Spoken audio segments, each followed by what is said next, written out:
Bismillahirrahmanirrahim. Innal hamdalillah nahmaduhu wa nasta'inuhu wa nastahdihi wa nastaghfiruhu wa na'udzu billahi min shururi anfusina wa min sayyiati a'malina. Man yahdihillahu fala mudilla lahu wa man yudlil fala hadiya lahu. Asyhadu an la ilaha illallah wahdahu la syarika lahu وأشهد أن محمدا عبده ورسوله يا أيها الذين آمنوا اتقوا الله حق تقاته ولا تموتن إلا وأنتم مسلمون يا أيها الذين آمنوا اتقوا الله وقولوا قولا سديدا يصلح لكم أعمالكم ويغفر لكم ذنوبكم ومن يطع الله ورسوله فقد فاز فوزا عظيما. أما بعد فإن أصدق الحديث كتاب الله وخير الهدي هدي محمد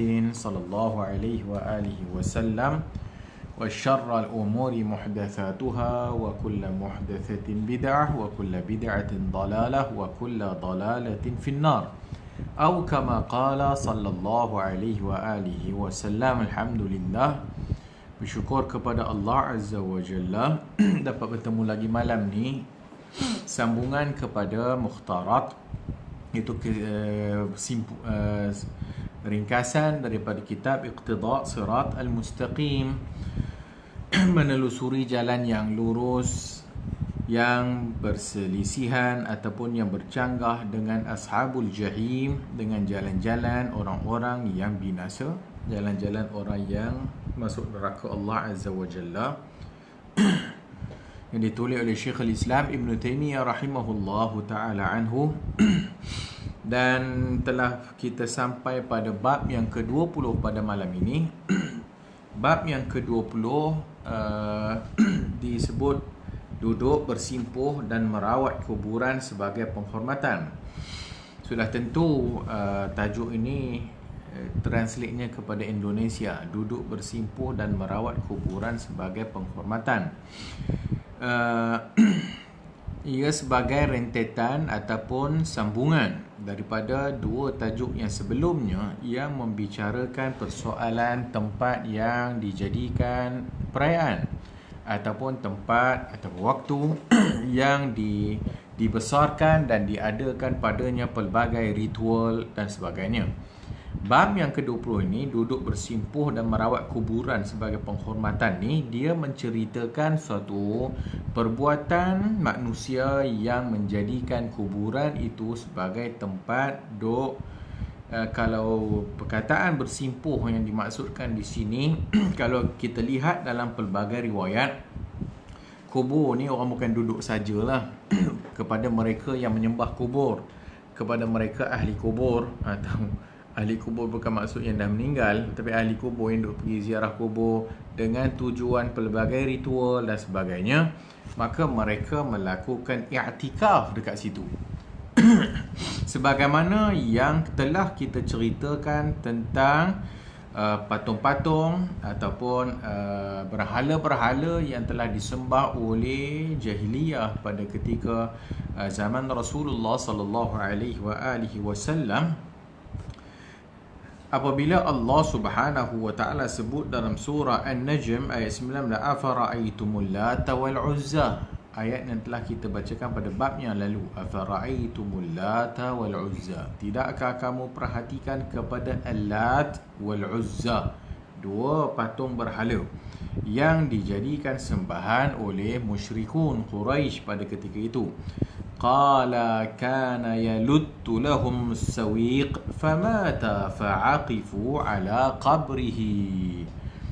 Dan telah kita ceritakan tentang Al-Lata, berhala Al-Lata. Kita telah ceritakan bagaimana yang disebut oleh para ulama dan para sejarawan bahawasanya asal kepada patung Al-Lat ataupun berhala Lata ni adalah patung yang berasal daripada satu orang saleh atau satu orang baik. Satu orang baik yang kerjanya yaluttu lahum as-sawiq, iaitu menggiling as-sawiq. Sawiq suatu jenis makanan daripada tepung, kemudian dijadikan macam bubur ataupun makanan lah.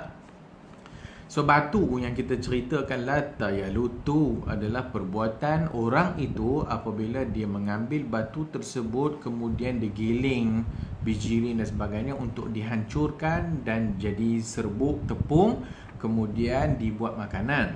Dan makanan tersebut disajikan kepada orang-orang yang datang untuk melakukan haji pada zaman jahiliyah pada ketika itu, maka diberi secara percuma dan sebagainya.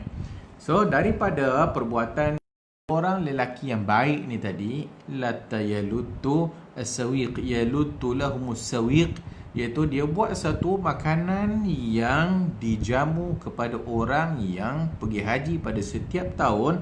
Maka apabila orang ni meninggal dunia, maka dikenang orang ini sebagai orang baik. Kemudian ialah dengan perbuatan-perbuatan amalan-amalan bagus yang dibuat, iaitu memberi orang haji makan. Maka apabila matinya kawan ni tadi, maka diambil batu yang kita kalau boleh kita sebut batu giling atau lesung, batu giling tu yang dijadikan kawan ni tadi untuk buat makanan ni tadi, maka disembah batu tersebut. Fa'akifu ala qabrihi famat, maka matilah kawan ni tadi. Maka bila mati kawan ni tadi, maka fa'akifu ala qabrihi, maka mereka ni duduk dekat kuburnya. Mereka duduk dekat kubur. Disebut oleh Al-Imam Ibn Jarir dalam tafsir beliau. Jadi apabila mereka mati, bila matinya orang yang bagus ni tadi, orang yang baik ni tadi, maka mereka menjadikan kubur tempat mereka i'tikaf, iaitu kubur kawan ni tadi. Wa kadza qala Abu al-Jawza an Ibn Abbas qala kana yaluttu as-sawiq lil hajj. Begitu juga kata Abu al-Jawza daripada Ibn Abbas, kawan ni tadi kana yaluttu as-sawiq, kawan ni tadi menggiling as-sawiq lil hajj. Disebut dalam tafsir Ibn Jarir At-Tabari yang telah kita sebutkan tadi. Okey. Apabila mereka ini mengenang kepada orang yang baik ni tadi, maka mereka pergi buat pada asalnya mungkin nak mengenang jasa orang baik ni tadi, maka mereka fa'akifu, akifu ala qabrihi, maka orang-orang pun ramai mai datang dekat kuburnya ni fa'akifu. Apa maksud i'tikaf? Apa maksud akifu? Akifu iaitu kalau kita baca kitab i'tikaf, al-i'tikaf yang kita lakukan atas sunnah Rasulullah sallallahu alaihi wasallam pada bulan Ramadan. Apa maksud i'tikaf? I'tikaf adalah orang yang duduk mengurung dirinya di dalam masjid, itu i'tikaf. Kana ya'takifu. Seperti juga yang telah kita ceritakan tentang pokok Al-Manat, itu berhala Al-Manat. Berhala Al-Manat macam kita cerita, ia adalah asalnya pokok. Dan pokok ni hanya sekadar pokok besar dan sebagainya. Tetapi masalahnya ada satu orang perempuan tukang sihir yang duduk dekat pokok ni, kemudian panggil orang main duduk i'tikaf dekat pokok-pokok ni tadi. Satu lagi hadis yang selalu kita dengar adalah apabila para sahabat dalam perjalanan balik daripada perang Hunain, maka mereka dalam perjalanan mereka nampak pokok dipanggil Zatu Anwat. Pokok Zatu Anwat. Zatu Anwat maksudnya pokok yang bercabang-cabang, dia ada cabang-cabang. Maka apabila mereka lihat pokok Zatu Anwat ni tadi, pokok yang rendang, yang ada macam banyak-banyak ranting pokok ataupun cabang dia tu, maka mereka mula terkenang pada zaman dulu, jahiliyah dulu, mereka ada pokok, iaitu pokok yang mereka panggil Zatu Anwat ni tadi. Maka apa mereka buat dengan pokok ni? Maka mereka pergi kat pokok, kemudian mereka i'tikaf, maksudnya duduk melazimi pokok tersebut. Masjid macam kita sebut tadi, i'tikaf dalam masjid pada bulan Ramadan, kita duduk melazimi di dalam masjid dan kita tak keluar, itu i'tikaf. Jadi apabila kita sebut tentang berhala Lata, berhala Manat, Maka mereka semua menjadikan suatu perbuatan i'tikaf, perbuatan melazimi duduk dekat tempat tersebut. Untuk tujuan apa? Tujuannya mendekatkan diri kepada Allah lah, ataupun tujuannya untuk berritual, melakukan suatu amalan ritual di pokok tersebut. Maka Zatu Anwat ni tadi, kalau dalam perang Hunain, mereka duduk di bawah pokok i'tikaf, melazimi bawah pokok tersebut. Kemudian i'tiqad pokok ni ada keberkatan, pokok ni ada karamah. Kemudian digantunglah dia punya senjata-senjatanya tu dekat pokok-pokok tersebut. Dekat cabang-cabang, sebab Zatu Anwat ada banyak-banyak cabang, maka senjata-senjata mereka, bawa pedang dan sebagainya, mereka gantung dekat pokok tersebut dengan i'tiqad, kepercayaan pokok ini barakah, pokok ini ada kelebihan. Maka dengan kelebihan pokok ni, dia menyerap masuk dalam pedang ataupun senjata-senjata mereka yang mereka gantung dekat Zatu Anwat ni tadi ni. Maka mereka mungkin rasa lah kot, dia punya senjata tu mungkin ada keberkatan, ada macam-macam lah, ada power dan sebagainya. Itu asal zaman jahiliyah. Maksudnya mereka melakukan i'tikaf dekat pokok-pokok. Mereka buat i'tikaf, duduk. Kalau duduk bersimpuh, apa benda duduk bersimpuh? Kalau kita duduk bersimpuh, duduk macam orang perempuan duduk bersimpuh, dah duduk saja, duduk dengan tujuan ritual, duduk dengan tujuan buat sesuatu kepercayaan bahawasanya tempat tersebut ada karamah, ada kelebihan, tempat tersebut ada power, tempat tersebut boleh menunaikan hajat, tempat tersebut macam-macam lah i'tiqad yang mereka lakukan. Maka itu asal i'tikaf. Maka bab yang ke-20 ni, mereka duduk i'tikaf, duduk melazimi, bersimpuh, duduk dekat kubur. Apa tujuannya? Penghormatan. Sebagai penghormatan kepada Lata Yalutu tadi, lelaki yang duk geling batu makanan tadi tu. Maka mereka duduk dekat situ sebagai suatu proses memberi penghormatan. Ini yang terjadi kepada masyarakat ataupun manusia apabila pada asalnya orang saleh tersebut yang mereka anggap ia saleh, ataupun ulama, ataupun wali dan sebagainya, kemudian bila matinya wali tersebut, maka mereka duduklah dekat pokok tersebut untuk memberi penghormatan, kepada ulama tersebut, kepada orang alim tersebut, kepada entahlah orang-orang yang meninggal dengan kepercayaan mereka ada keramat tadi tu, penghormatan. Maka akhirnya balik kepada hadis yang telah kita bacakan dulu, bagaimana terjadinya syirik dalam masyarakat, bagaimana terjadinya, pertama sekali terjadinya orang menyembah patung dalam masyarakat apabila mereka asal tak menyembah, mereka memberi penghormatan dan peringatan kepada orang saleh, Wad, Suwa, Yaghus, Ya'uq, Nasr, iaitu 5 orang kaum Nabi Allah Nuh alaihi salam. Jadi asalnya mereka nak ingat, tizkar sebagai peringatan orang ni bagus. Kemudian yang jadi sembahan itu tidak pada orang generasi awal, kemudian generasi berikutnya sampai kepada cucu cicit. Maka bila sampai kepada cucu cicit, maka ceritanya telah ditokok tambah dengan macam-macam rempah ratui dan ditambah dengan garam, dengan gula. Maka orang ni tadi adalah orang biasa, ustaz yang mengajar dekat kampung kita ni. Maka bila dia mati, orang-orang awal yang mengenali ustaz ini tak ada lagi sembah ustaz ni, sebab mereka kenal ustaz ni orang, ataupun ustaz ni adalah orang saleh yang baik orangnya dan sebagainya. Maka bila sampai ke peringkat cucu cicit, maka cerita macam-macam lah bertambah. Maka ini bukan sekadar orang saleh, tapi dia ni wali Allah. Kakak itu datang lagi generasi berikutnya, oh wali Allah ada karamah. Engkau tahu tak sebenarnya orang ini dia bukan sekadar ustaz, tapi dia ni wali Allah dan dia ni banyak keajaiban. Mulalah cerita macam-macam. Maka dengan cerita yang ditukuk tambah tersebut, orang ni macam ni, dia ada kelebihan ini, oh dia ni doanya mustajab, berikutnya lepas doa mustajab, oh dia ni boleh berada dekat 2 tempat dalam satu masa, dia ni pergi Mekah, dia kalau rasa nak makan durian ke, dia balik Malaysia sekejap je, kemudian dia ada kat Mekah balik, macam-macam cerita sebagai penukuk tambah kepada kekaramatan ataupun kewalian orang tersebut. Berikutnya, datang cucu cicit lagi, generasi yang berikutnya, mulalah tambah sikit lagi.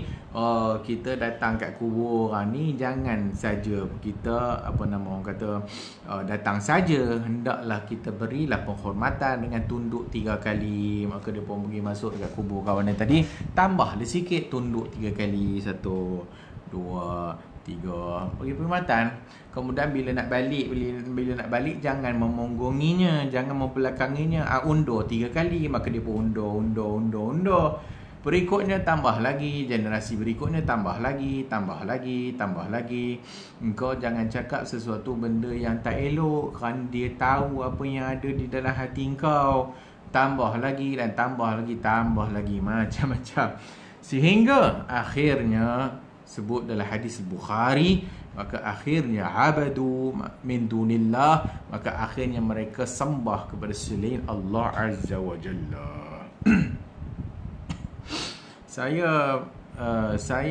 Saya membaca daripada ringkasan daripada Iqtida' Sirat Al-Mustaqim. Yang depan saya ni edisi terjemahan lah. Sebab bukunya kecil saja, sebab ringkasan. Mungkin boleh hubungi kepada Abu Talhah untuk mendapatkan buku tersebut lah. Siapa yang ada buku secara lengkap, secara tebalnya, Iqtida' Siratal Mustaqim, siapa boleh baca, ataupun ada terjemahan yang lengkap lagi bagus. Tapi ini adalah ringkasan. Mudah-mudahan kita dapat menelusuri daripada mula sampai habis apa isi kandungan kitab Syekhul Islam Ibn Taymiyah ni.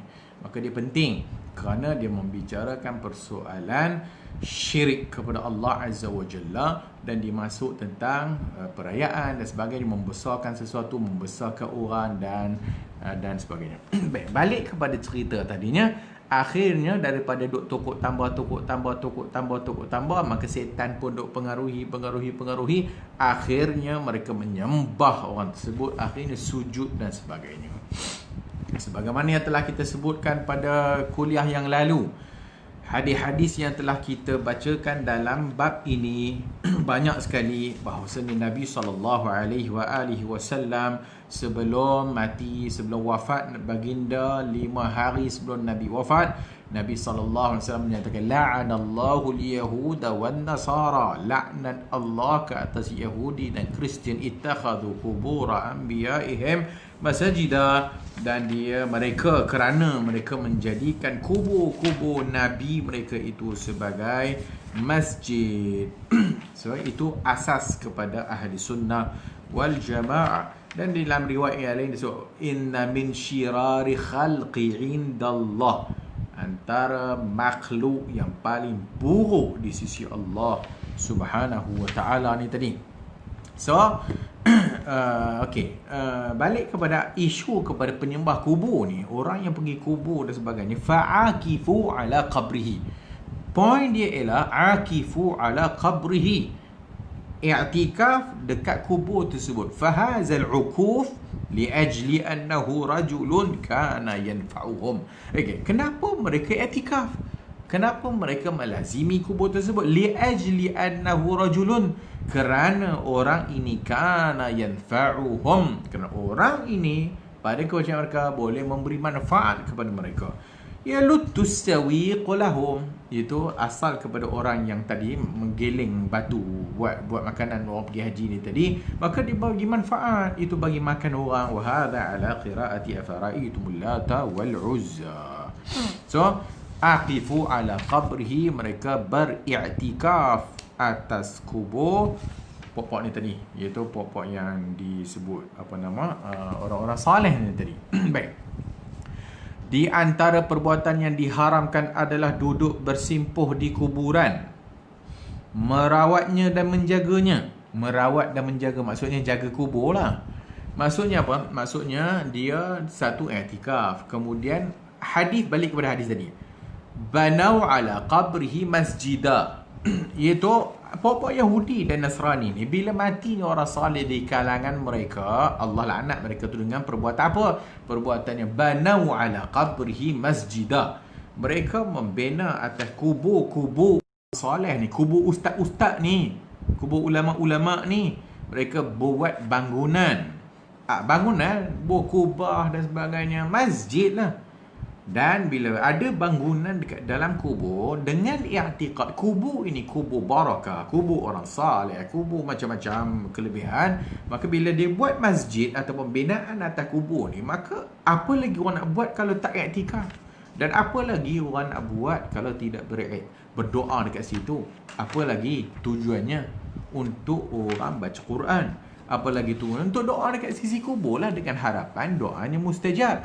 Kemudian dijagalah kubur tu. Maksudnya jaga, merawat dan menjaganya. Jaga kubur tersebut.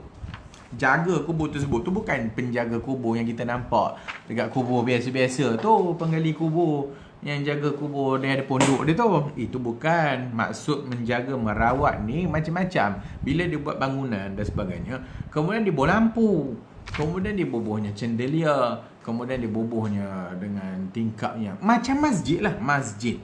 Wa an Ibn Abbas radhiyallahu anhuma qala la'ana Rasulullah zairatil qubur wal muttakhidhin 'alayha al masajid was suraj. Rawahu ahlus sunan. Daripada Ibn Abbas radhiyallahu anhuma qala la'ana Rasulullah sallallahu alaihi wasallam, Rasulullah melaknat zairat al-qubur. Apa maksud zairat al-qubur? Zairat al-qubur ini sebahagian dalil yang digunakan sebagai para ulama. Dia kata perempuan-perempuan yang menziarahi kubur. Perempuan tidak salah ziarah kubur atas dalil Aisyah radhiyallahu anha disuruh untuk ziarah kubur Baqi'. Dan Aisyah tanya apa perlu dilakukan dan apa perlu dibuat. Maka perkataan zairat al-kubur ini merujuk kepada orang perempuan yang banyak ziarah kubur. Maksud banyak ziarah kubur ni bukan ingat kematian, selalu pergi kubur. Pergi setengah hari pergi kubur, sehari asar pergi kubur, maghrib pergi kubur, sehari lepas isyak pun pergi kubur, pergi kubur, esok pagi kubur lagi, esok kubur lagi, sehinggalah lakinya pun dah tak ada balik, buka tudung saja, makanan pun tak ada, apa pun tak ada. Maka itu maksud zairatul kubur. Banyaknya menziarahi kubur, kemudian sehingga hak tak ditunaikan, hak-hak dan sebagainya, sehingga buat meratap dan sebagainya. Maka itu maksud zairat. Rasulullah melaknat zairat al-kubur wal muttakhizina 'alaiha al-masajidah, dan orang-orang yang menjadikan kubur itu masjid, was suraj. Apa maksud suraj? Iaitu lampu lah, bubuh lampu dan sebagainya. Fali annaha wasilatun li ta'zimi dhalikal qubur. Kenapa? Untuk sebagai wasilah cara membesarkan kubur tu, cara memberi penghormatan kepada kubur tersebut. Dulu orang Arab pakai pokok zaitun nak ambil kelebihan. Sekarang orang pakai kubur, orang tak pakai pokok dah. Orang sekarang ni kalau dia pakai kubur kata orang gila lah. Tapi ada juga orang buat kubur lah, busut lah, macam-macam lah. Ni sebahagian pokok sufi dan tarekat bukan setakat kubur betul, kubur replika pun disembahnya. Kubur replika pun dia pergi sujud dekat kubur replika. Hak tu dilakukan oleh sebahagian kesufian dan tarekat. Dah tak jumpa kubur kawan tu, mungkin kubur ulama tu jauh kan, dia buat replika. Macam sekarang lah, semua replika, tak habis-habis replika. Yang dicium tu replika. Kalau kita ambil buat cardboard, beli kat DIY, buat plastising ataupun beli plastising banyak-banyak sikit, buat bentuk kaki, kita kata ini replika kaki Nabi, kemudian so jilat, so diciumnya. Yang dicium tu plastising yang dibeli kat kedai, bukannya bekas tapak kaki Nabi ke apa, pelik sungguh. So replika yang nak cium tu, kenapa benda replika tak ada faedah aku cium? Sama lah kasut pun macam-macam kasut. Mana ada kasut yang dijumpai? Maka yang ada replika, cuba guna otak sikit. Mana letak akal hak replika pun dia pergi ciumnya, apa kejadahnya? So hak ni manusia-manusia yang zaman sekarang. Okay. So dalam ni tadi, maka dipasang lampu dan dihias dan dijaga kubur ni sebagai tujuan li ta'zim, mengagungkan dan membesarkan kubur tersebut. Pergilah mana-mana tuan-tuan yang duk pergi berjalan, pergi ke China, pergi Guangzhou, pergi kubur Sa'ad ibn Abi Waqqas, yang dikatakan Sa'ad ibn Abi Waqqas. Dah apa masjid lah dalam tu masjid. Tuan-tuan pergilah dekat, macam kita sebut macam-macam negara Arab lagi banyak. Kau dah pergilah dekat, mungkin dekat Turki dan sebagainya, Ankara pun ada. Maka semua buat masjid dan sebagainya, sehingga orang datang situ baca Quran, solat dalam kubur dan sebagainya. Sedangkan hadis dengan jelas haram solat dalam kubur, haram solat menghadap kubur dan sebagainya, macam telah kita sebut dalam tajuk yang lepas. Baik, itu merawat dan menjaga. Untuk menghormatinya, memasang tirai seperti tirai Kaabah. Pasang tirai lagi, langsir. Pasang pula macam kelambu Kaabah. Telah kami jelaskan bahawa umat Islam telah sepakat bahawa membangun masjid atas kuburan diharamkan atas dalil daripada sunnah Rasulullah sallallahu alaihi wasallam, apalagi berdiam dan bersimpuh di dalam masjid tersebut dan menganggapnya laksana Masjidil Haram. Sehingga kubur-kubur ini dianggap macam masjid haram. Orang pergi Masjidil Haram, kita pergi Masjid Haram dan kita rasa nak pergi lagi, dan kita rasa nak pergi lagi dengan i'tiqad masjid itu penuh keberkatan. Dengan i'tiqad Nabi kata la tashuddur rihal illa ila salasati masajid, 3 masjid. Dan i'tiqad kita salat dengan satu salat dalam Masjidul Haram 100,000 pahala. I'tiqad kita salat dalam Masjid Nabawi 1000 kali salat. I'tiqad kita dalam Masjidil Aqsa 250. Maka i'tiqad itu menyebabkan kita cinta kepadanya. I'tiqad itu menyebabkan kita besarkan masjid itu. Maka orang-orang yang menjadikan kubur ini jadi masjid, maka mereka bubuh hias dan macam-macam sehingga menganggapnya dah jadi macam masjid haram. Bahkan ada sebahagian orang yang lebih senang duduk bersimpuh di masjid yang dibangun di atas kuburan daripada duduk bersimpuh masjid haram.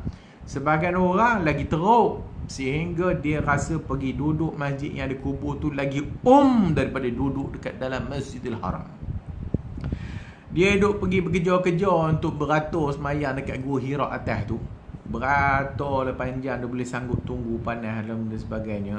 Untuk solat 2 rakaat dalam Gua Hira tersebut, itu lebih dikejar daripada duduk i'tikaf dalam Masjid Haram. Takkah ada kecacatan pada pemikiran? Ini semua masalah yang berlaku. Demikian ini kerana mereka telah mengangkat Tuhan-Tuhan setara dengan Allah, dan mereka mencintai Tuhan-Tuhan itu sebagaimana cintanya kepada Allah. Padahal orang mukmin lebih besar cintanya kepada Allah Azza wa Jalla. Bahkan mengagungkan masjid yang dibangun di atas kuburan, yang mana hal ini telah diharamkan oleh Allah dan Rasulnya. Menurut pengikut faham ini, kuburan lebih agung daripada rumah-rumah Allah. Sehingga sebahagian mereka beriktikad duduk baca Quran dekat sisi kubur, doa kepada Allah, mohon hajat di sisi kubur lebih bagus dan lebih power daripada masjid-masjid yang ada. Padahal Allah telah menetapkan bahawa masjid sebagai tempat untuk menyebut dan membesarkan nama Allah Azza wa Jalla. Masjid yang dibina hendaklah dibina di atas ketakwaan kepada Allah Azza wa Jalla dan mencari keredaannya. Maka kita disuruh pergi masjid, kita disuruh i'tikaf dalam masjid, kita disuruh pergi balik pergi masjid, bukan kubur.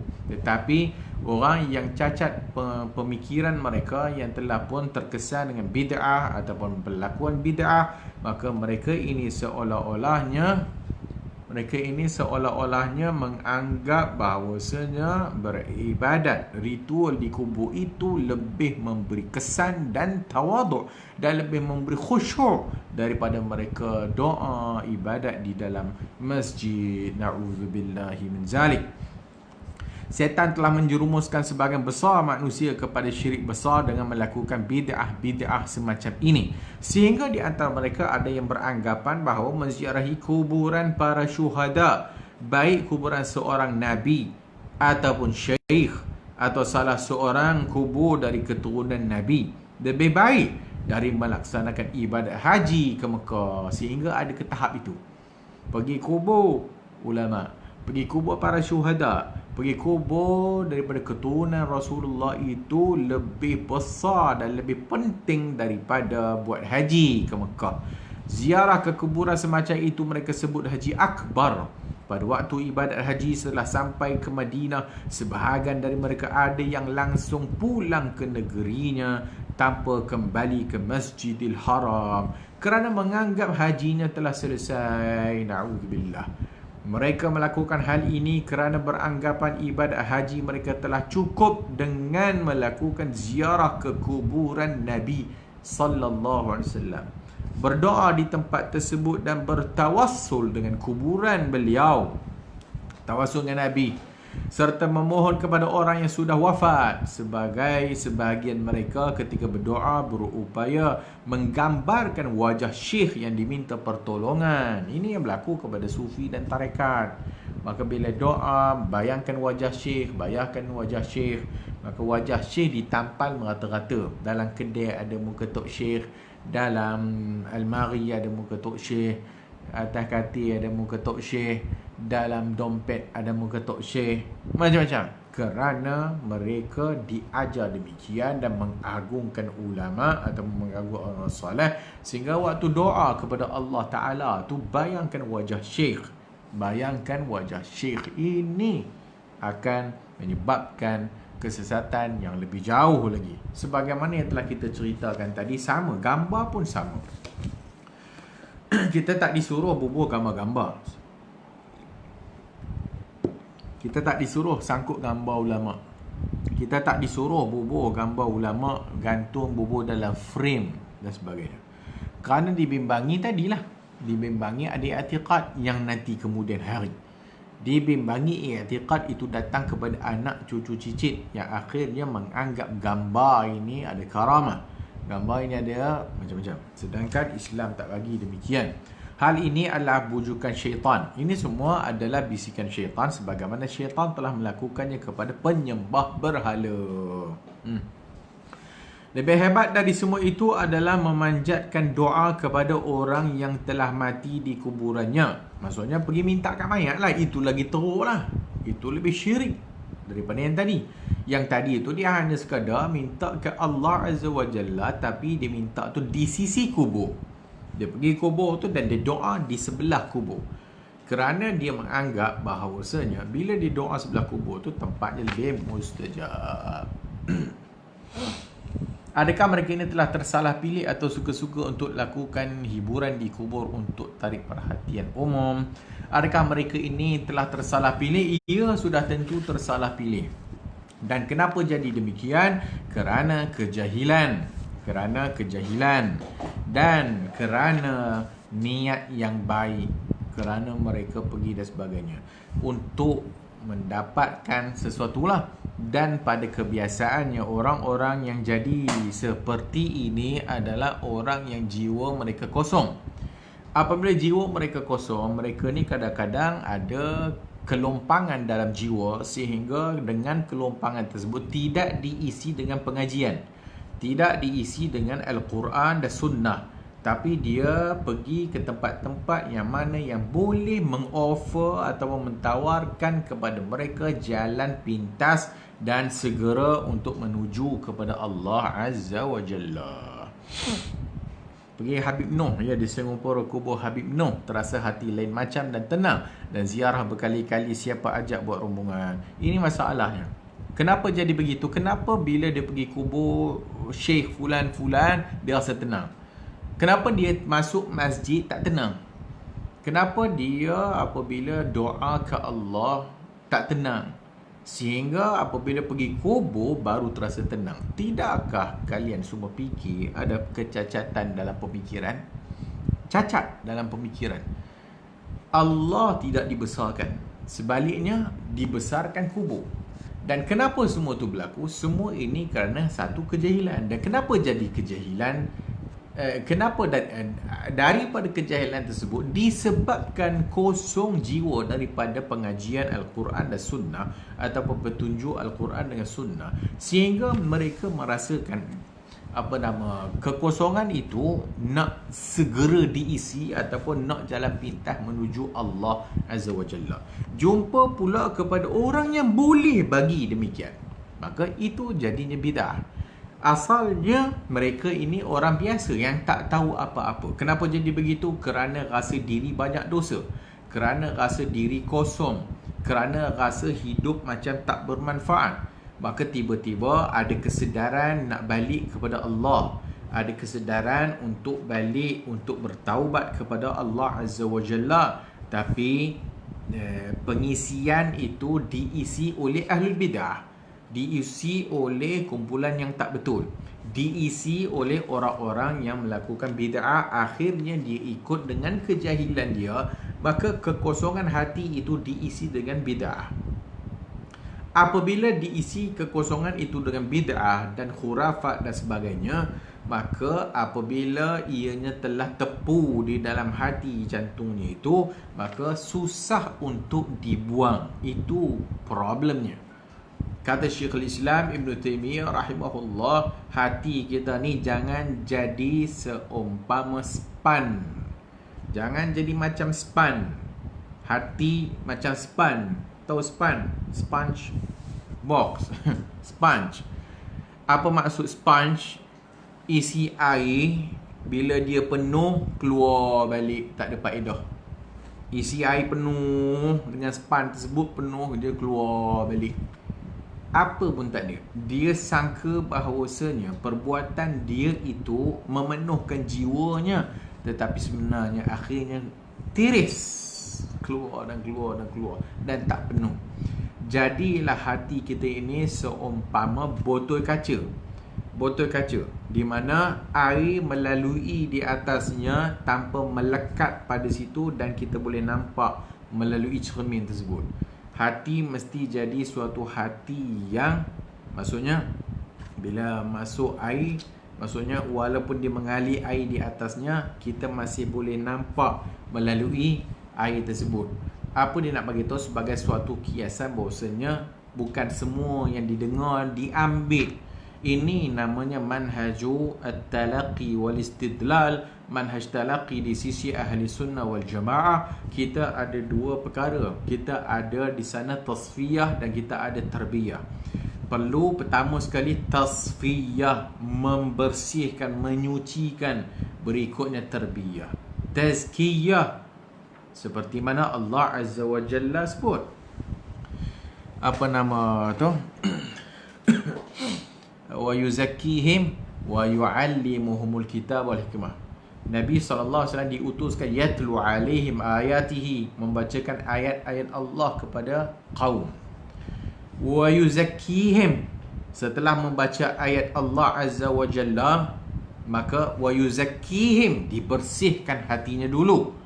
Apabila dibersihkan hatinya, wa yu'allimuhumul kitab wal hikmah, berikutnya baru dimasukkan isinya kitab Al-Quran dan hikmah. So ini yang sepatutnya.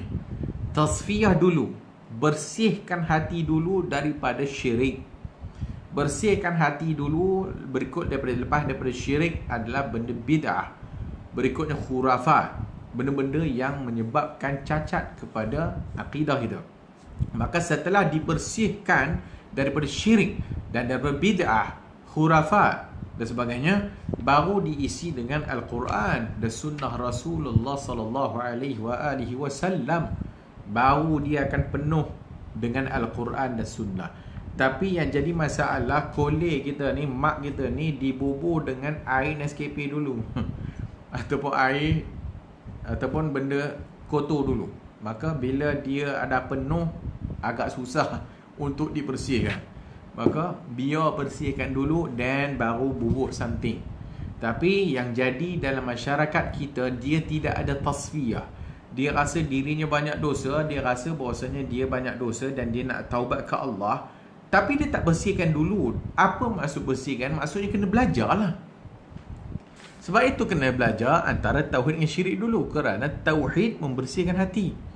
Lepas tauhid, dia faham tauhid dan dia kena boleh membezakan antara tauhid dengan syirik. Kerana syirik mengotorkan hati dan tauhid menyucikan hati. Tidak akan jadi seseorang itu ahli sufi yang betul, dan tidak akan jadi seorang itu ahli tarekat yang betul, melainkan dia mesti memahami akidah la ilaha illallah dulu dan Muhammad Rasulullah dulu. Baru dia boleh jadi ahli sufi dan tarekat. Tak boleh jadi ahli sufi dan tarekat sebelum dia memahami la ilaha illallah dan Muhammad Rasulullah.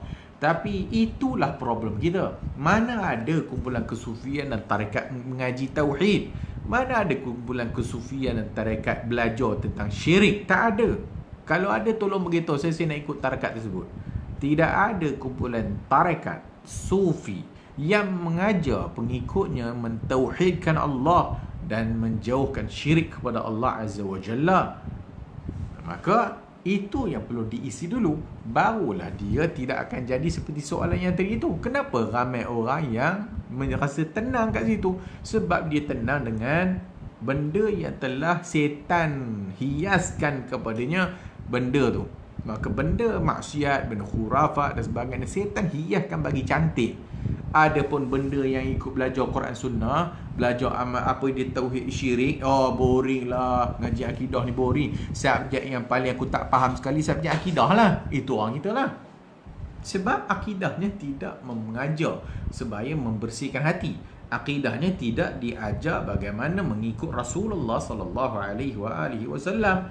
Sebab itu problem utama masyarakat kita. Maka aqidatu awalan wa daiman wa abada. Aqidah itu awalan, yang pertamanya aqidah, wa daiman, senantiasa, wa abada, dan selama-lamanya aqidah. Maka itulah yang membentuk jati diri sebagai seorang Muslim. Maka kalau dia faham la ilaha illallah Muhammadun Rasulullah, dia tak akan buatlah pergi kubur ni. Dan dia tak akan rasalah nikmatnya pergi ibadat kat kubur. Kerana dia rasa nikmat dengan sunnah. Dia rasa nikmat beribadat di masjid. Dia rasa nikmat bersendirian dengan Allah Azza wa Jalla di malam hari di rumahnya. Dia rasa nikmat apabila dia mengucapkan sesuatu yang Nabi ucapkan.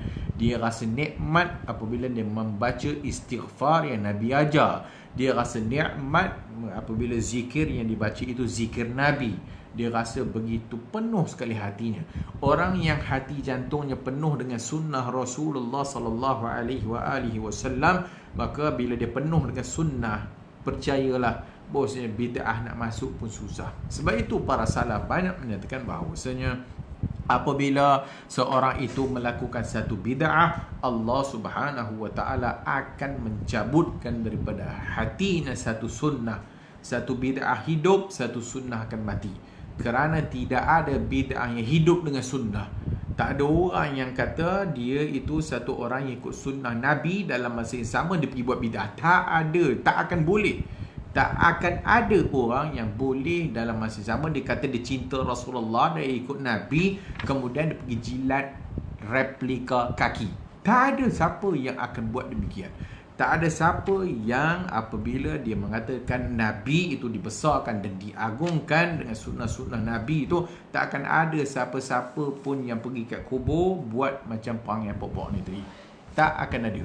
Jika ada, dia dakwa dia ikut sunnah, dia dakwa dia percaya, dia sayang Nabi, dia dakwa dia besarkan Nabi, dan dia tuduh orang lain pula tak ikut sunnah, tapi dalam kehidupannya penuh bid'ah dan syirik, maka itulah dia mainan setan dan itulah dia syubhat.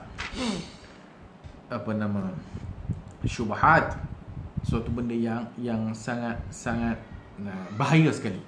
Syubhat adalah satu benda yang sangat bahaya. Hati kita ni lemah. Innal qulub dhaif. Bahasanya hati jantung manusia ni lemah. Wa syubhatu khattafah. Adapun syubhat itu mematuk-matuk. Syubhat dia mematuk-matuk. Hati manusia lemah. Hati manusia insan daif, lemah. Syubhat mematuk-matuk. Maka bila syubhat mematuk-matuk dalam keadaan hati yang lemah, maka tewas. Akhirnya dia mengikut patukan-patukan syubhat tadi tu. Maka daripada syubhat yang kecil, akhirnya kepada yang besar. Daripada kecil atau berkata apa salahnya, ialah memang kita ni dia duk belajar sunnah. Dia tahu ni sunnah Rasulullah SAW dan dia belajar. Kemudian dia bermudah-mudah dalam bid'ah. Oh tak apalah, ialah kita ni dah ikut sunnah ni alhamdulillah, tapi kita ni janganlah kasut sangat kepada ahli bid'ah. Bermula daripada sikap demikian, akhirnya dia jadi ahli bid'ah. Daripada akhirnya konon-kononnya apa? Yes, talbis. Konon-kononnya dia memberikan konon-kononnya apa kata kesian kepada ahli bid'ah. Oh janganlah dia orang baik dan sebagainya. Itu kesian kepada ahli bid'ah. Akhirnya apabila hati kita lemah, kemudian syubhat khattafah, syubhat mematuk-matuk, akhirnya orang yang tadi itu konon-kononnya awal ni ikut sunnah, orang mengaku dia salafi, akhirnya apabila dia berlemah lembut dan apabila dia bagi muka kepada bid'ah, akhirnya dia jadi ahli bid'ah. Itulah yang berlaku dalam masyarakat dan itulah yang banyak diingatkan oleh para ulama kita. Lebih hebat dari semua itu, memanjatkan doa kepada orang yang telah mati di kubur, bernazar kepadanya atau kepada para perawat kubur yang selalu duduk bersila di atas kuburan. Bukan saja ahli kubur tu, dia pergi dekat orang yang jaga kubur tu, siap. Dia minta pergi jilat, pergi sapu, pergi cium kepala orang jaga kubur. Atau kepada orang yang tinggal di dekat kuburannya, baik kerabat dekatnya ataupun bukan, mereka beranggapan bahawa dengan bernazar kepada orang yang telah mati itu, hajatnya akan terkabul atau kesulitan-kesulitannya terselesaikan. Ini masalah apabila dia telah berbuat demikian. So bila dia bernazar dan sebagainya dan dia doa di sisi kubur, dia ada kepercayaan bahawasanya doanya akan dimakbulkan oleh Allah Azza wa Jalla. Telah kami jelaskan berdasar sabda Rasulullah sallallahu alaihi wasallam bahawa bernazar untuk berbuat baik tak akan menghasilkan kebaikan, apalagi bernazar untuk berbuat dosa. Bernazar, ini bab nazar. So kita tak masuk panjang bab nazar, nanti panjang pula ceritanya. So bernazar untuk berbuat baik tidak akan menghasilkan kebaikan, apalagi bernazar untuk berbuat dosa. Kadang-kadang orang bernazar ni langsung tak ada kebaikan langsung pun. Yang banyak kita ni pun bernazar pun sebab dipanggil nazar kedekut. Banyak orang bila bernazar, dia bernazar, kalau sekiranya aku lulus exam, aku nak puasa 1 hari. Kalau sekiranya aku diterima kerja dekat tempat A ni, maka aku akan botakkan kepala, tak kerja. Aku bernazar kalau dinaikkan pangkat, kemudian aku nak puasa 5 hari. Tak payahlah. Ini namanya nazar kedekut. Nazar kedekut. Nazarun min bakhil. Nazar yang bakhil, kedekut. Kenapa dikatakan nazar kedekut? Sebab kalau dia dapat naik jawatan, kalau dia lulus. So kalau dia tak lulus, dia tak nak puasa. Kalau dia tak dapat naik gaji, maka dia tak payahlah pergi buat maksudnya puasa, dia tak payah solat. So sebab itu namanya nazar kedekut. Nazar yang sepatutnya adalah dia bernazar kepada Allah untuk puasa setiap bulan 3 hari. Contoh, itu nazar lah, tanpa ada apa-apa yang mengaitkan ataupun yang disebabkan apa. So banyak yang orang buat nazar sebenarnya tak ada kebaikan langsung. Bahkan apabila dia telah pun bernazar dengan demikian, maka bila telah pun dapat apa yang dicita-citakan, kemudian dia akan tanya ustaz, Assalamualaikum ustaz, saya dulu bernazar kalau sekiranya sekian-sekian, tapi saya tak buat ustaz. Macam mana saya nak buat, kan? Yang pada asalnya konon-kononnya kalau dapat nak bernazar, kalau sekiranya dinaik jawatan, nak bernazar puasa 3 hari. Tapi setelah dia naik jawatan, tahun yang kelima baru dia telefon ustaz. Ataupun tahun depannya tu dia pun mula tanya ustaz, ustaz saya ni tak buat, apa yang perlu saya buat? Dan soalan dia itu bertujuan untuk ustaz jawab, tak payah buat. Dia nak ustaz jawab, tak apa, tak payah buat. Nanti bayar je kifarat sumpah, selesai masalah. So banyaknya nazar orang buat ni tak ada apa kebaikan pun. Apatah lagi bernazar untuk buat dosa lagi dah tak boleh. Allah tidak akan menjadikan cara semacam itu menjadi sarana mengabulkan hajat yang dimaksud. Misalnya bernazar berdoa kepada orang yang telah mati. Ini syirik. Ketahuilah bahawa mereka yang telah dikubur, baik para nabi maupun orang saleh, membenci segala macam perbuatan yang dilakukan di sisi kuburan mereka. Misalnya Isa Al-Masih membenci apa yang dilakukan kaum Nasrani terhadap beliau. Para Nabi Bani Israel benci apa yang dilakukan oleh pengikut mereka terhadap mereka.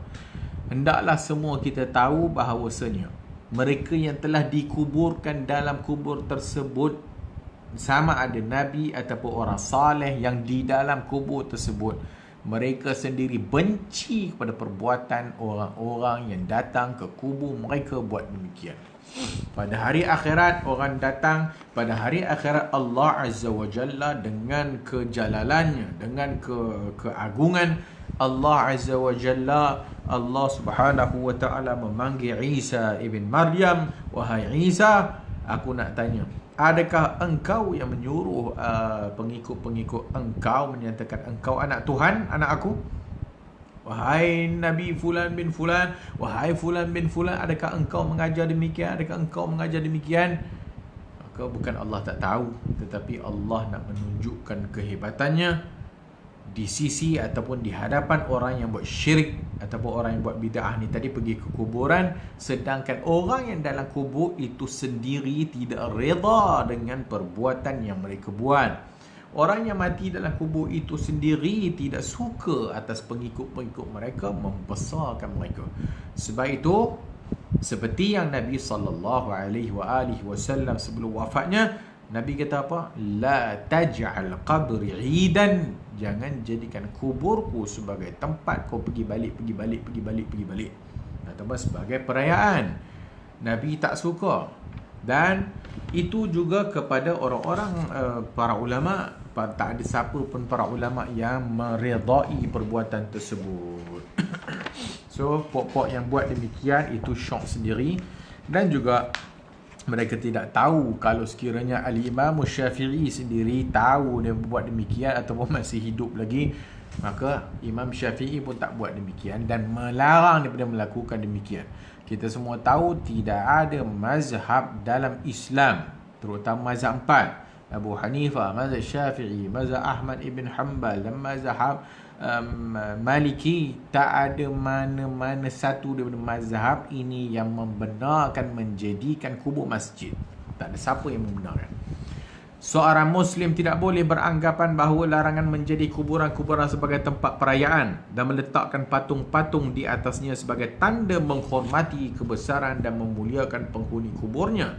Demikian itu kerana hati manusia apabila telah dirasuk dengan perbuatan-perbuatan bid'ah, maka ia akan meninggalkan sunnah-sunnah Nabi macam kita sebutkan tadi. Kita lihat dalam Facebook, dalam macam-macam media sosial, bahawasanya kubur-kubur orang sufi dan tarekat, tengok dia buat apa. Penuh gambar Tok Syekh besar lagi. Besar bubuh gambar Tok Syekh dekat kubur dan sebagainya. Dan kita kata bahawa sebanyak kali dah kita ulang, dan dulu pun telah kita banyak kali sebut bahawa sebab itu puak-puak sufi dan tarekat ni anak cucu cicit daripada Syiah. Kerana yang duk mempopularkan perkara tersebut adalah Syiah Rafidah. Kemudian Syiah pula asalnya daripada mana? Semua kita mengetahui. Di antara perbuatan menghormati para nabi dan orang-orang saleh adalah mengikuti seruannya, dan dia bagi tahu apa yang betulnya. Antara perbuatan menghormati para nabi dan orang saleh adalah dengan mengikuti seruannya dan melakukan amalan saleh. Maksudnya, kalau engkau nak hormat nabi, kalau engkau nak menghormati orang saleh, bagaimana caranya? Kalau Nabi, kalau cara hormatnya, ikutlah sunnahnya. Tegakkan sunnahnya.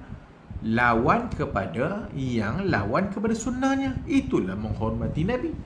Apa faedahnya kita kata kita duk sambut maulid? Apa faedahnya kita duk cium rambut lah, cium replika tu replika ni, tapi dalam masa sama kita tidak begitu sensitif kepada orang yang buat bidah, dan kita tidak sensitif kepada orang yang membuat sesuatu yang bertentangan dengan sunnah Rasulullah sallallahu alaihi wasallam. Maka bagaimana cara kita menghormati Nabi? Ikut sunnahnya. Begitu juga macam mana cara nak ambil keberkatannya? Ikut sunnah. Orang duk ambil keberkatan kepada para ulama dengan menyapu-nyapu, salat badan dan sebagainya. Ini semua adalah merepek. Bagaimana nak mengambil keberkatan pada orang saleh? Orang saleh ada keberkatan ilmu dan keberkatan iman. Maka kalau kita nak keberkatan orang saleh itu, belajarlah ilmu daripadanya. Kemudian menghormati dengan kadar had yang dibenarkan oleh syarak.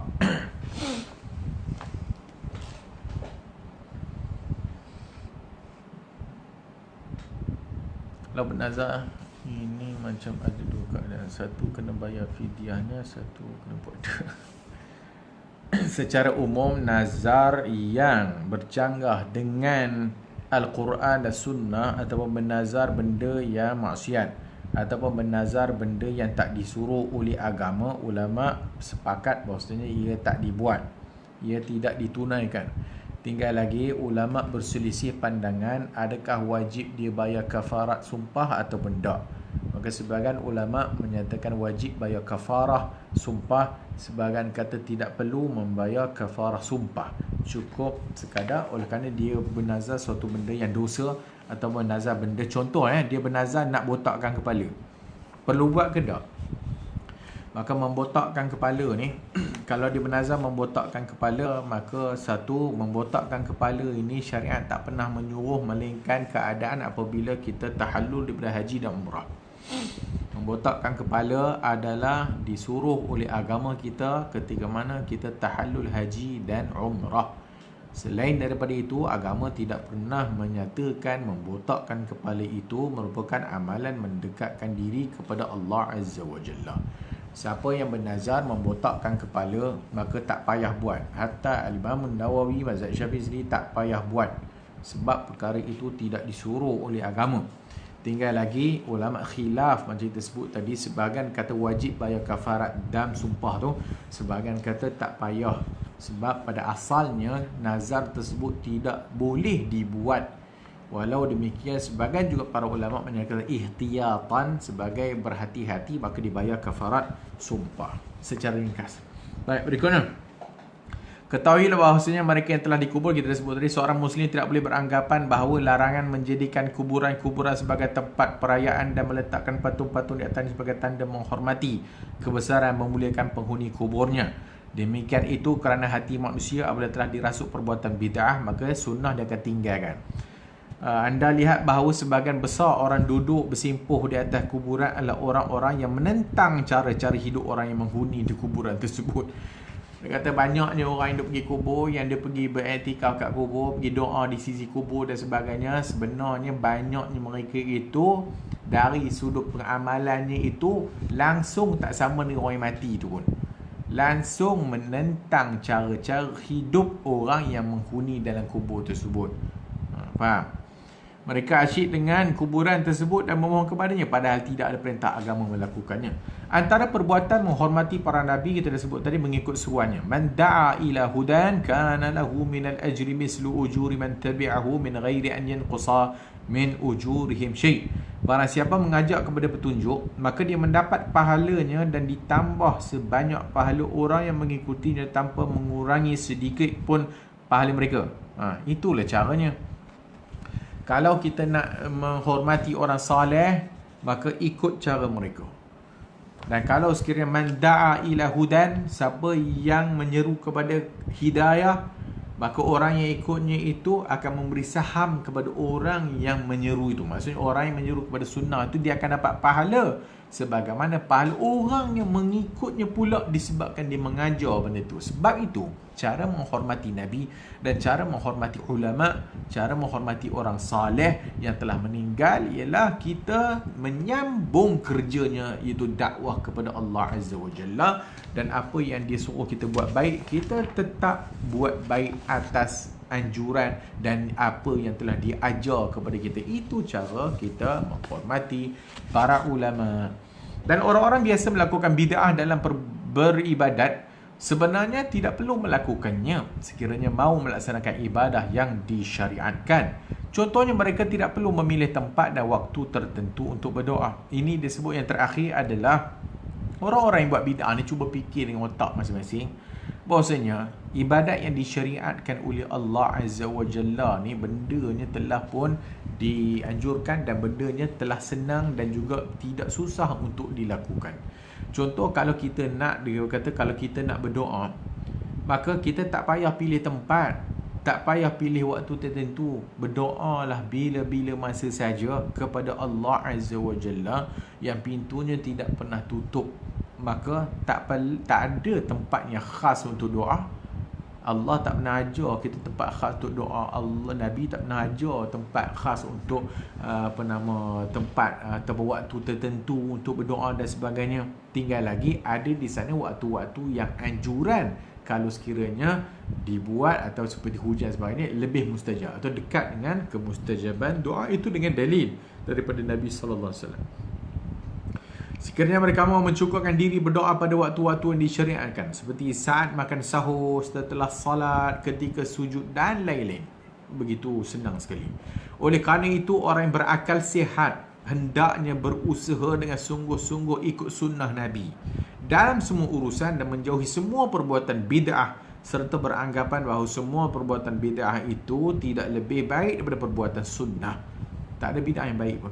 Kerana barang siapa yang memilih berbuat baik, dia akan diberi kebaikan, dan barang siapa menjauhi yang buruk bid'ah, maka ia akan dijauhkan daripada keburukan tersebut.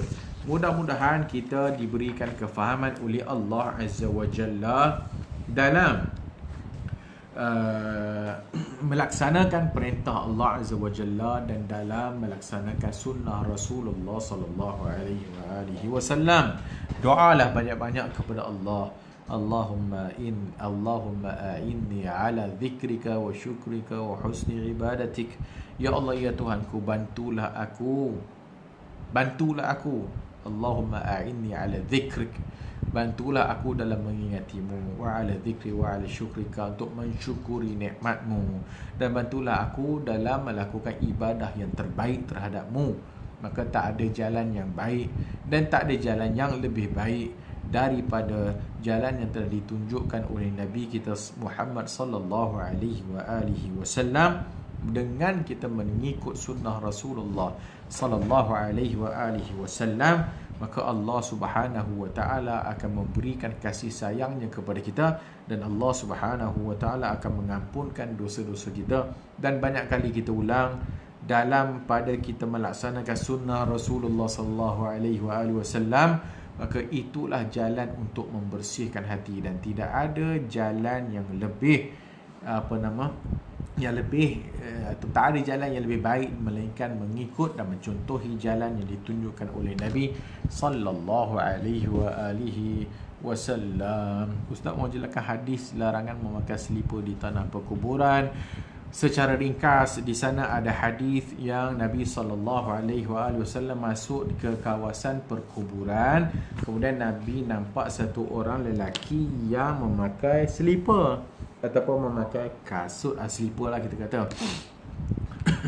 Dan Nabi kata, ya sahib as-sibti, wahai orang yang memakai sibti ataupun dua selipar, na'lain sibtiyatain, wahai orang yang memakai dua selipar tu, sila tanggalkan kasut engkau. Maka daripada hadis tersebut Nabi sallallahu alaihi wasallam secara zahirnya Nabi suruh buka kasut ataupun selipar bila masuk tanah perkuburan, kerana Nabi SAW cakap kepada lelaki ni tadi, apabila dia masuk tanah perkuburan memakai sibtiyatain ni, na'lain sibtiyatain ni, iaitu na'lain sibtiyatain ni suatu kasut, suatu selipar yang bulu-bulunya telah dibersihkan ataupun bulunya telah dicantikkan. Maksudnya selipar ataupun kasut yang cantik. Maka Nabi kata, ya sahib, wahai orang yang memakai dua selipar tu, sila tanggalkan kasut tersebut. Maka daripada hadis ini, maka sebahagian para ulama melihat bahawasanya masuk kawasan tanah perkuburan sunnahnya menanggalkan kasut, sunnahnya menanggalkan selipar dan sebagainya berkaki ayam.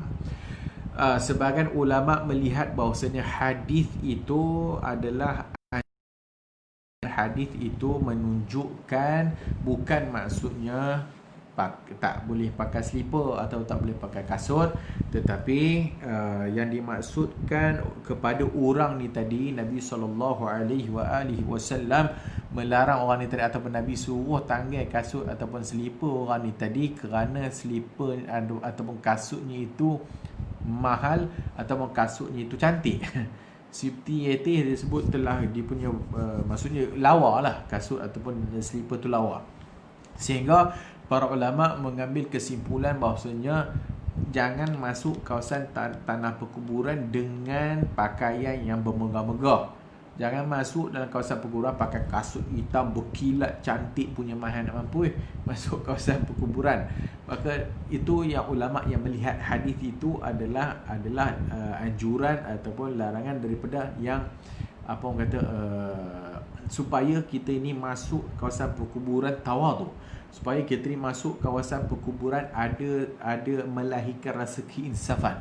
So kalau kita masuk kawasan perkuburan dengan pakaian coat, tie dan sebagainya, ini seolah-olahnya menunjukkan orang itu tidak ada rasa nak mati kot. Sehingga orang itu rasa macam bermegah-megah dengan pakaiannya. Maka dengan itu Nabi larang. Wallahu a'lamu bis-shawab. Maka para ulama yang lain membuat kesimpulan kalau sekiranya kawasan perkuburan itu ada batu-batu tajam ataupun duri dan sebagainya yang akan mencederakan kaki, dan boleh pakai kasut dan selipar. Dan kalau sekiranya kawasan perkuburan itu tak ada apa masalah sebagainya, maka sunnahnya menanggalkan kasut ataupun selipar. Hadis itu umum. Maka dengan keumuman tersebut kita kata sunnah untuk tidak memakai selipar apabila masuk kawasan perkuburan. Dan juga sebagian ulama melihat makruh, sebagian ulama kata keharusan buka. Maka ia melihat daripada hadis tersebut bagaimana mereka menafsirkan hadis tersebut. Maka hadis itu mereka ataupun ulama fiqah melihat bahawasanya hadis itu tidak ada maksud yang larangan yang jelas. Walaupun Nabi suruh tanggal, tetapi ada kemungkinan ihtimal, ada kemungkinan maksud yang lain daripada sabda Rasulullah sallallahu alaihi wasallam. Apa-apa pun sunnahnya juga kita sebut bahawasanya masuk kawasan perkuburan dengan menanggal kasut ataupun selipar. Mudah-mudahan dengan perbuatan tersebut akan lebih mengajar kepada kita erti tawaduk, merendah diri, dan mengajar kepada kita supaya bila masuk kawasan perkuburan ni ingat kematian. Bila kita masuk kawasan perkuburan, tinggalkan hak yang kasut-kasut lawa dan sebagainya. Tak payah masuk dengan pakaian-pakaian yang lawa-lawa, yang cantik-cantik, yang mewah-mewah, kerana kita akan juga seumpama orang yang dah mati tersebut. Sebab itu kita assalamualaikum ya ahla diyari minal muslimin wal mu'minin wa inna insyaallah bikum lalahiqun. Salam sejahtera ke atas penghuni kubur ini, dan insya-Allah kami juga akan menyusul. Maka bila kita kata kami juga akan menyusul, maka di situ sepatutnya datang suatu keinsafan bahawa kita juga akan mati dan kita akan bertemu dengan Allah Azza wa Jalla dan meninggal semua kemewahan-kemewahan dunia, dan kita tak bawa masuk sebagaimana yang orang kafir lakukan. Wallahu a'lamu bis-shawab secara ringkas.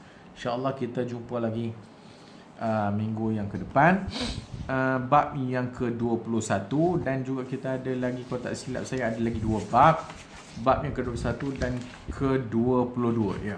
Bab yang ke-21 bersumpah dengan nama selain Allah, dan bab yang terakhir, bab yang ke-22 adalah doa yang dikabulkan. Ada lagi 4 tajuk. 22, bab 22, 23 dan bab 24. Wallahu a'lamu bissawab. InsyaAllah mudah-mudahan ada kebaikan. InsyaAllah kita jumpa lagi dalam kuliah yang akan datang. Moga-moga Allah Subhanahu wa ta'ala melepaskan kita daripada kesulitan yang sedang kita hadapi. Dengan PKP yang ditambah lagi, sepatutnya kita lebih dekat dengan Allah dan lebih berdoa, memohon kepada Allah supaya Allah Ta'ala menghilangkan musibah yang telah kita hadapi ini. Mudah-mudahan Allah SWT mengasihi kita dan mengampunkan dosa kita, insya-Allah. Wallahu a'lamu bissawab. Subhanakallahumma wa bihamdika asyhadu an la ilaha illa anta astaghfiruka wa atubu ilaik.